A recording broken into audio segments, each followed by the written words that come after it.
आज साथियों, आसनसोल से बोकारो एक नई रेलवे सर्विस शुरू हो रही है। मैं आपको बहुत बहुत शुभकामनाएं देता हूं।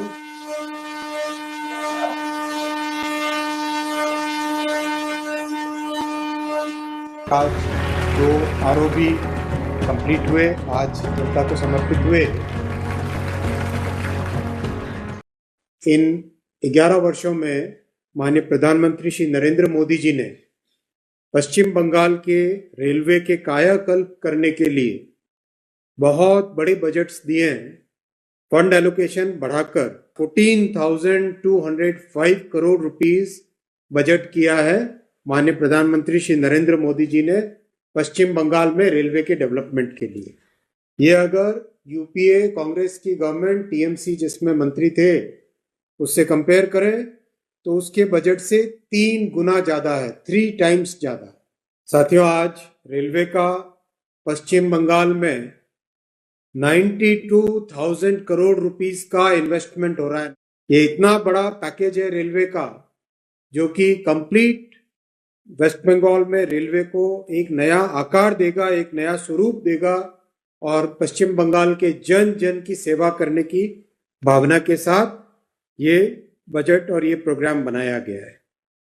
आप सब जानते हैं साथियों, अभी हाल ही में माननीय प्रधानमंत्री श्री नरेंद्र मोदी जी ने 1 दर्जन से ज्यादा गाड़ियां जो सैंक्शन की, एक साथ फ्लैग ऑफ की है।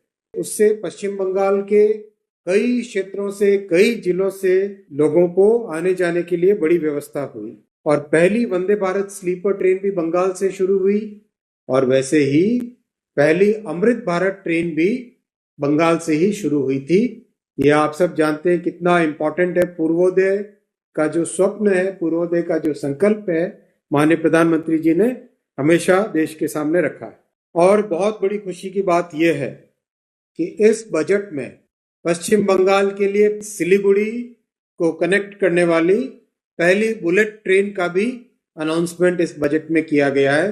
तो अब पश्चिम बंगाल को भी बुलेट ट्रेन जल्दी मिलेगी। साथियों, साथ ही साथ पश्चिम बंगाल के इंडस्ट्रियल डेवलपमेंट के लिए एक नया फ्रेट कॉरिडोर जो बंगाल को गुजरात से जोड़ेगा, बंगाल, उड़ीसा, छत्तीसगढ़, मध्य प्रदेश, महाराष्ट्र से होते हुए गुजरात तक को जोड़ेगा, ईस्ट वेस्ट फ्रेट कॉरिडोर, वो भी इस बजट में माननीय प्रधानमंत्री जी ने अप्रूव किया है।